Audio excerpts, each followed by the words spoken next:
Woo, let me tell you about Southern Holler. Deep-rooted conversation on civics and business. It offers an insightful exploration of local politics, community dynamics, and business partnerships. Each episode unravels a complex interplay between civic affairs and business ventures. Mr. Power Evans, how are you? I'm good. How are you, Mr. Outwater? I'm doing well. That's good. You making it this week? We'll see. You surviving the heat? Because I'm not. No.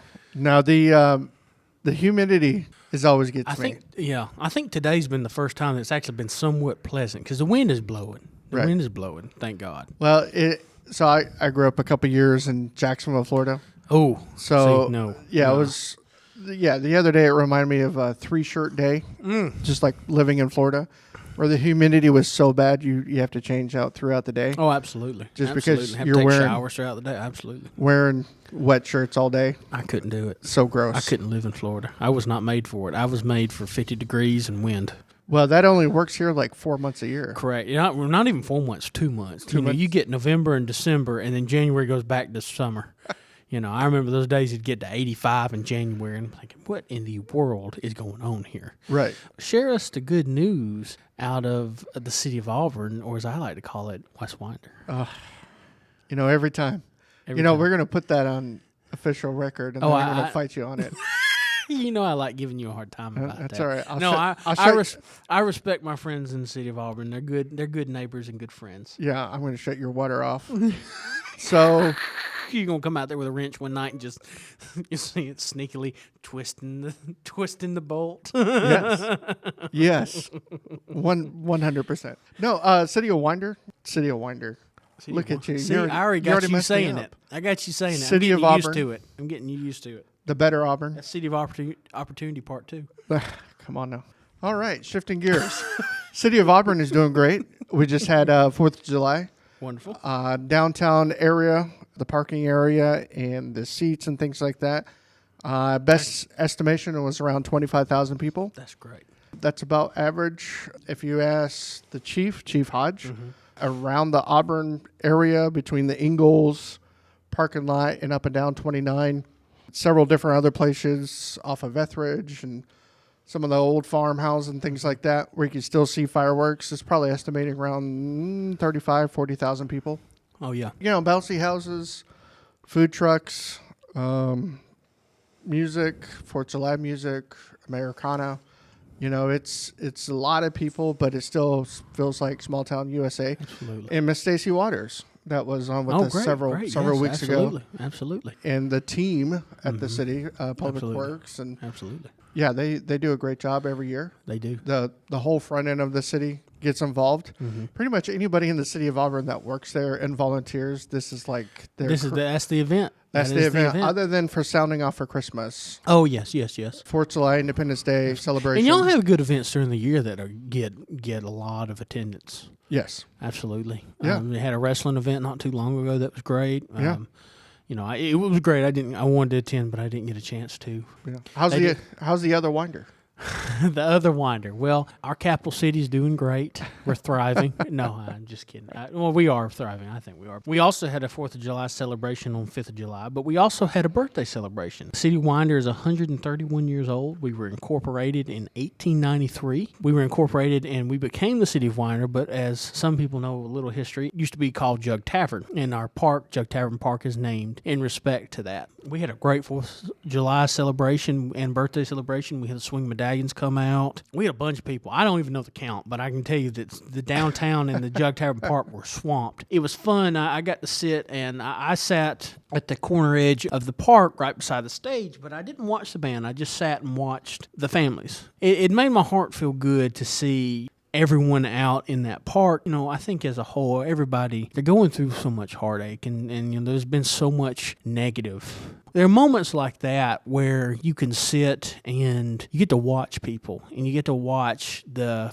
smiles on people's face. You get to watch people just for 4 or 5 hours enjoy something like that, take away from the problems that they're having, no matter what those problems are. They can take a moment and get away from that and just enjoy that celebration. Well, and the testament to that, I usually ask the chiefs. How was Yeah, public absolutely. safety? How was traffic? And despite it being hot and sweaty, Yeah. summer in the South, Absolutely. it was low Yes. public issues, Yes. and Yes. safety issues. Honestly, that just goes to the men and women that serve, Absolutely. and obviously with all the friends and family that live here, Absolutely. and around here. And that was definitely a testament on our end. We had a couple people. We kind of ran around to the people after the fireworks show when people were leaving. You went around and asked a couple people, Yeah. what did you think of it? And Yep. and we had a overwhelming people just say, the one thing I can say is I felt so safe. And Chief Fullington and Chief Whiting, who both had police officers there and firefighters there, they do a wonderful job of taking care of our people in the city. Well, we do have another guest today.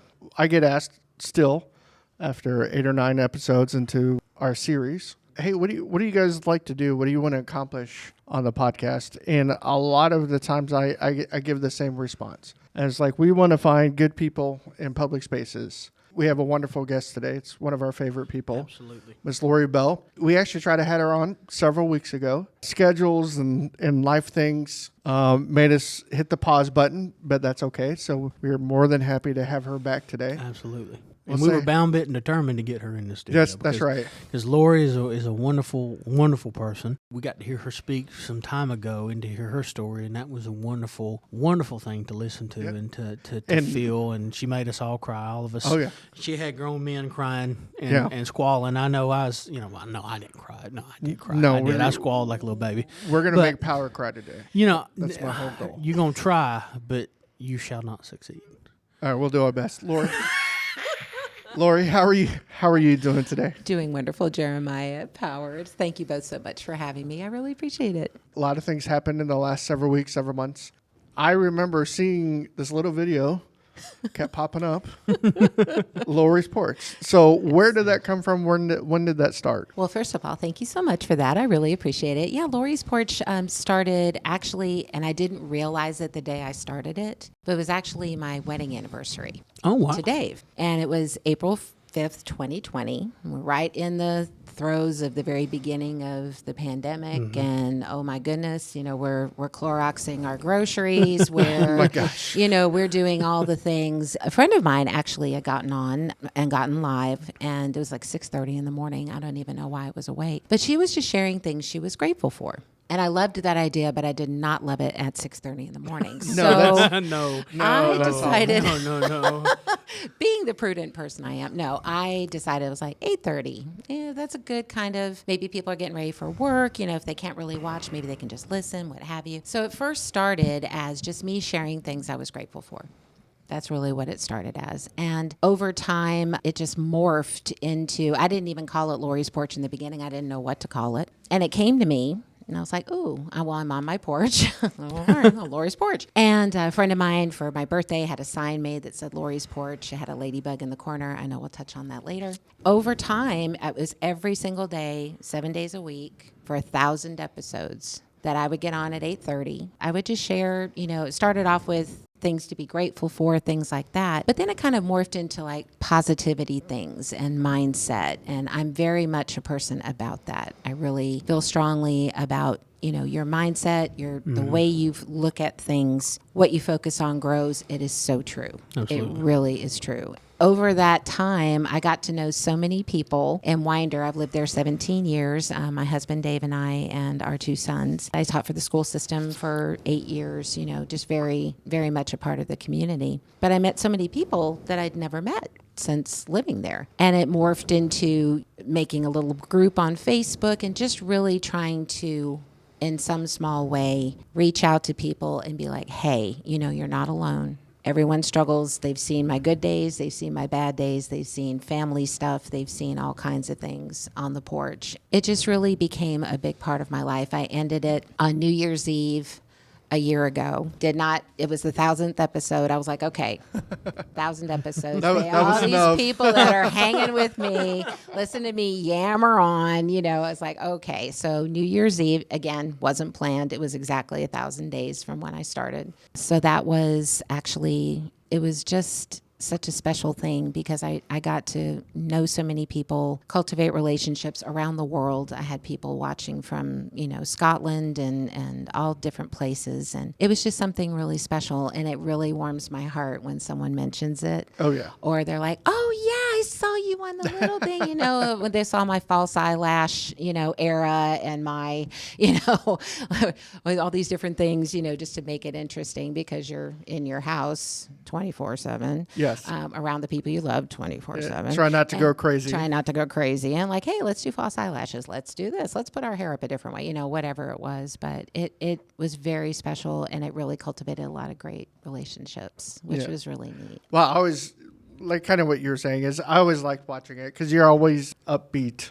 And you could definitely change when you went into mindset because it's like, I can't talk about bad news one more day. Absolutely. Right. And then just the shifting out of that was perfect. And to do it on, we all know social media, unfortunately, is a bastion of and I hope y'all like I used my SAT word on that one. Bastion. I did. I'm impressed. Former, retired educator. Appreciate there it. you go. There you go.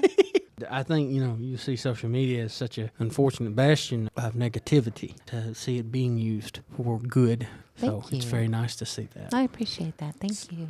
One of the other things that you do is the Winder. You have to tell me what's the name Neighbors of it. of Winder. Neighbors of Winder. Yeah. Sorry. Yeah, no worries. And your new edition has the Sheelys on it. It does. If you don't know the Sheelys, I'm going to do a plug real quick. If you don't know the Sheelys, Melinda and her family are just some of the best folks you'll ever meet. So how did you transition into now?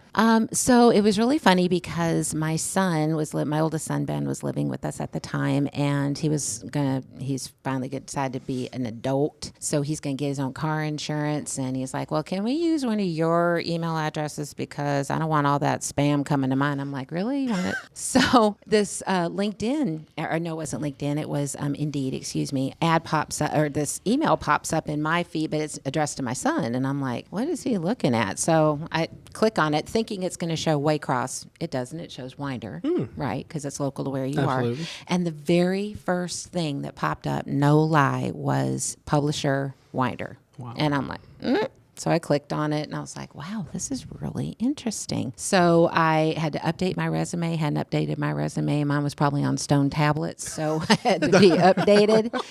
Went through 2 interviews, and phone calls and all the things. Had to be on camera for training, and it went for like 8 hours a day. But I finally launched Neighbors of Winder, what I call now for short. The whole idea is featuring a family on the cover, sharing their story, local businesses. We're always looking for sponsorships, so if anyone's interested in that, please do reach out. But it's been such a great thing to be able to get to know people again in the community that I wouldn't have met. I might have met at some point, but not in the time frame of Neighbors of Winder. So this coming October will be our 2nd anniversary, which is hard for me to believe. And it's just been an amazing thing. In fact, you mentioned Melinda.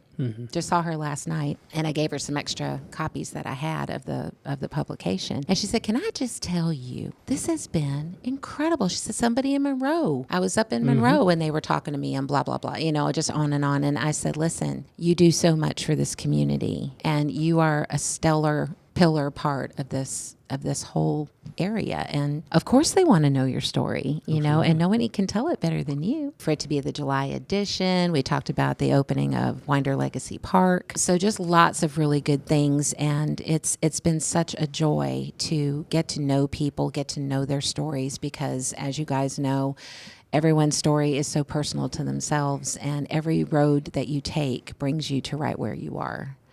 And if you deviate from that at any point, you're not going to be at the same place. Absolutely. I love it when people are like, oh, I know them. And others like, oh, I don't know them. I need to read about them. Like, if you know them, if they're on the cover and you know them, you want to read about it. Yes. If you're on the cover and you're like, I think I saw them at Publix, you might want to read about them. And if you don't know who in the world they are, you still want to read about them. So it's that grab of, hey, it's someone local.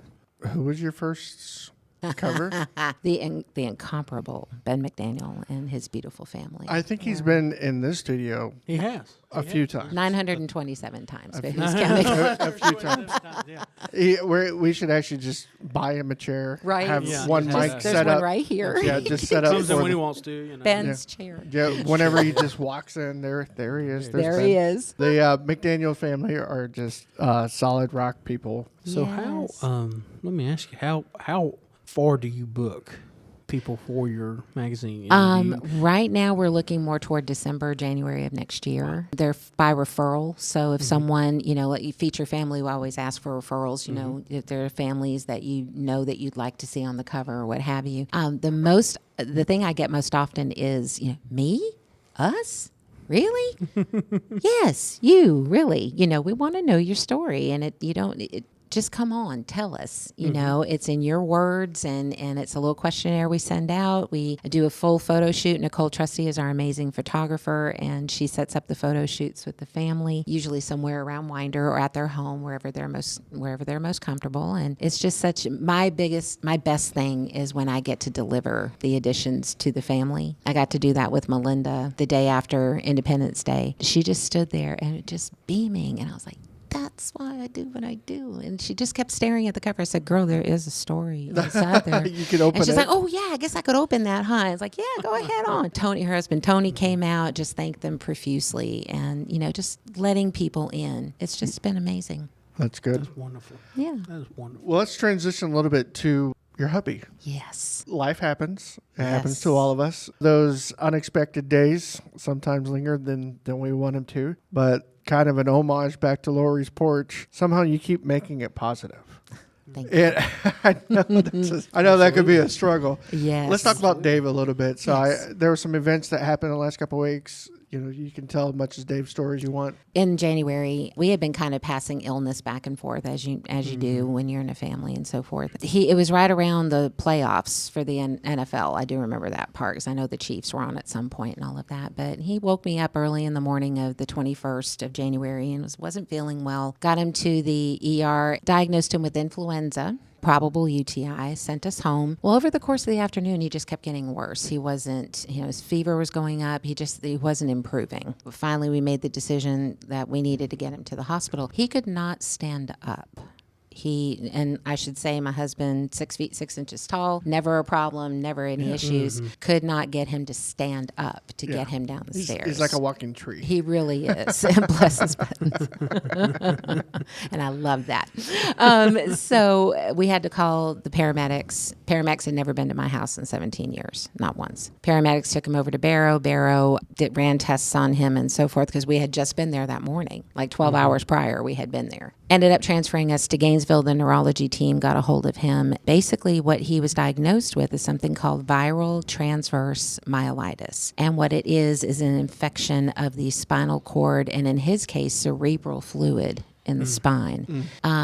His infection ratio was so high they couldn't believe he was coherent. Like, it was crazy. He was in the hospital for 86 days. He is still... You say that so casually. I still say it not believing. It's Right. like, gosh, it's just hard to believe. 86 days every day I drove back and forth to Gainesville. Oof. Hour each way, and spent the majority of my time with him and so forth. The biggest question he had, because as of right now he is a temporary paraplegic, and so his biggest question has anyone that has been diagnosed with this, has anyone not walked? And the doctors were like, no, everyone has walked. It's a matter of the body deciding when that time will be. In Dave's case, with the swiftness and severity of the way it came on, in the space of really an afternoon, the length of time to recover is that much longer. So he is home now. He came home April 17th, and I am his primary caregiver. I do it all. Stem to stern, I do it all. And his outlook, his mindset has been amazing. I mean, every day, you're going to have your challenges. Of course, I have mine, he has his and so forth. But keeping the communication open and him really every day just saying, listen, this is getting me one day closer to walking. This is getting me one day closer to walking. And that's what we do and what we focus on. The community has been, I can't even begin to describe the love and the support that we've received. It has been absolutely incredible because life completely changed. It just did. It did a 180 about 400 times, it feels like.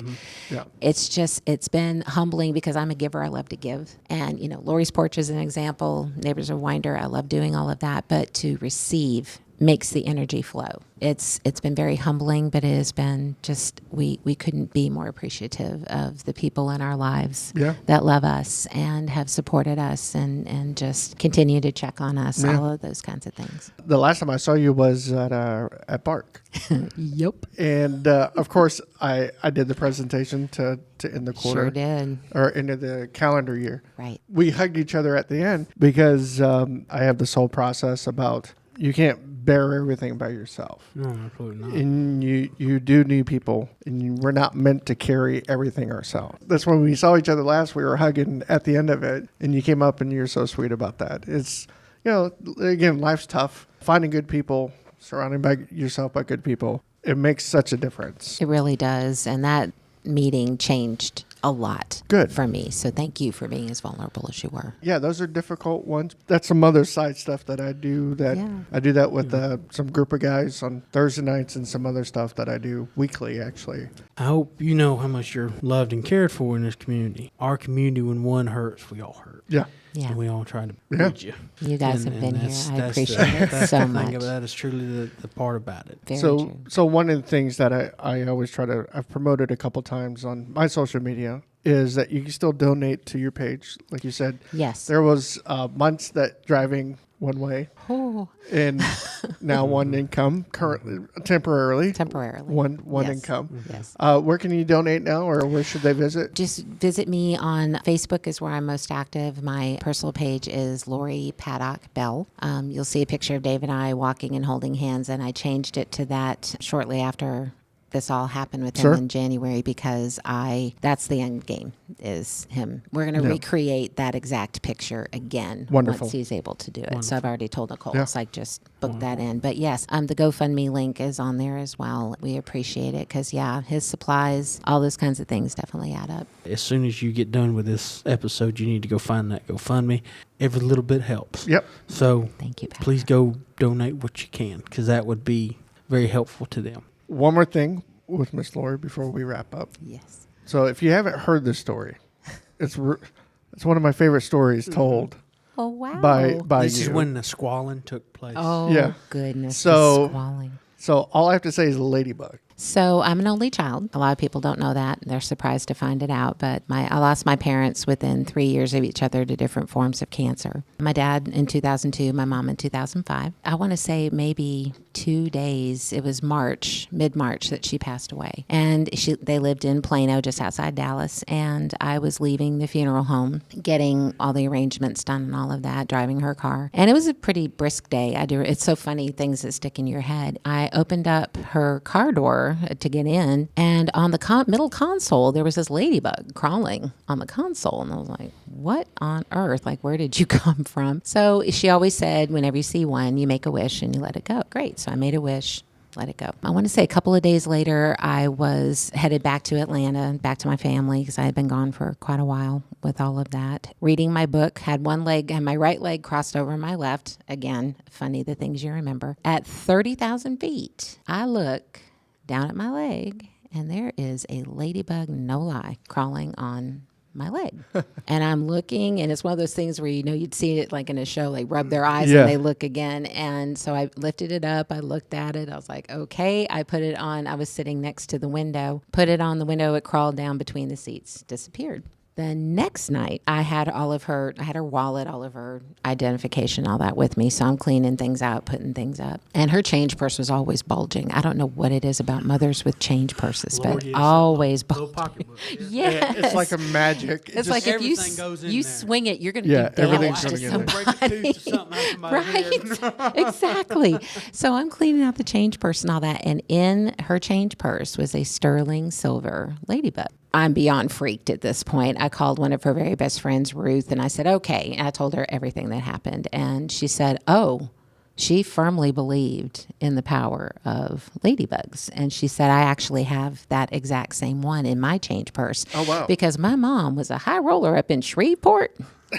And so she believed that ladybug was going to, bless all the coins, the 987,000 coins she had in there, and she was going to bring her some luck. So every time I've needed one, whether or not I knew I needed one, I've always seen it, either social media, out and about, physically seen one like on my car, whatever it is. And every time I share that story, people will tell me later on that I can't see one and not think of you. Yeah. I told that to my very first group of fourth graders when I taught at Yargo Elementary.